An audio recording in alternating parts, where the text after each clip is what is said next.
বৈশ্বিক মহামারী করোনার থাবায় এলোমেলো বিদায় বছরের শিক্ষাজীবন।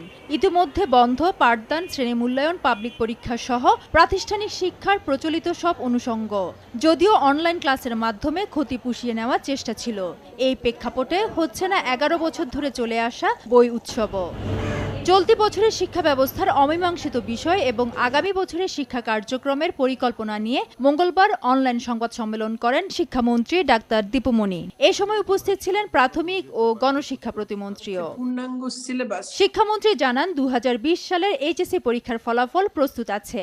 জানুয়ারির প্রথম সপ্তাহে বিশেষ অধ্যাদেশ জারি করে ফল প্রকাশ করা হবে। আর 2021 সালের এসএসসি পরীক্ষা পিছিয়ে জুন নাগাদ ও এইচএসসি পরীক্ষা জুলাই আগস্টে অনুষ্ঠিত হতে পারে। এসএসসি বা সমমান পরীক্ষা 2021-এর যারা পরীক্ষার্থী তাদের হয়তো তাদের পক্ষে পূর্ণাঙ্গ সিলেবাস সমাপ্ত করা সম্ভব হয়নি। এরকম একটা পরিস্থিতিতে সিলেবাস যেটি আছে সেটিকে কাস্টমাইজ করে পরীক্ষার যাবতীয় ব্যবস্থা গ্রহণের আমাদের একটা কার্যক্রম চলছে। সার্বিক পরিস্থিতি যদি অনুকূলে থাকে তাহলে 2021 সালের জুন নাগাদ আশা করছি যে এসএসসি বা সমমান পরীক্ষা আমরা হয়তোবা গ্রহণ করতে পারবো। উৎসবের মাধ্যমে না হলেও নতুন ক্লাসে নতুন বই পাবে সব শিক্ষার্থী।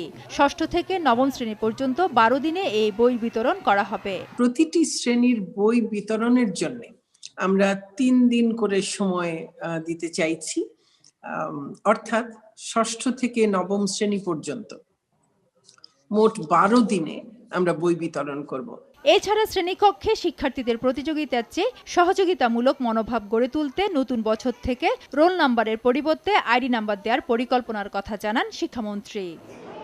ফেরদৌস লিপি, সময় সংবাদ, ঢাকা।